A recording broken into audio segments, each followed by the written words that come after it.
దక్షిణాఫ్రికాలోని మొసళ్ళ నదిలో పోలీసులు అత్యంత సాహసోపేతమైన ఆపరేషన్ నిర్వహించారు. వరదల్లో కొట్టుకుపోయి గల్లంతైన ఒక వ్యాపారవేత్త కోసం వెతుకుతుండగా ఒక భారీ మొసలి కడుపులో మానవ శరీర భాగాలు లభ్యమయ్యాయి.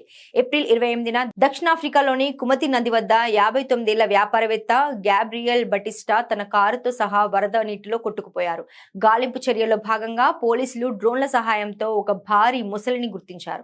ఆ మొసలి కడుపు నిండుగా ఉండటం, అది కదలకుండా ఒకే చోట ఉండటంతో పోలీసులకు అనుమానం వచ్చింది. హెలికాప్టర్ ద్వారా గాలిలో వేలాడుతూ పోలీసు అధికారి జోహన్ పొటిగ్డర్ మొసళ్లు ఉన్న నదిలోకి దిగి ఆ మొసలిని తాడుతో బంధించి బయటకు తీశారు. ఆ 15 అడుగుల భారీ మొసలిని చంపి పరీక్షించగా దాని కడుపులో 2 చేతులు, ఒక ఉంగరం, ఇతర మానవ శరీర భాగాలు దొరికాయి.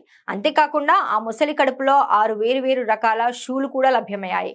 దొరికిన శరీర భాగాలు గల్లంతైన వ్యాపారవేత్తవేనా అని నిర్ధారించడానికి పోలీసులు DNA పరీక్షలు నిర్వహిస్తున్నారు. ఈ ప్రాణాపాయంతో కూడిన ఆపరేషన్ నిర్వహించినందుకు పోలీసు అధికారులపై ప్రపంచవ్యాప్తంగా ప్రశంసలు కురుస్తున్నాయి.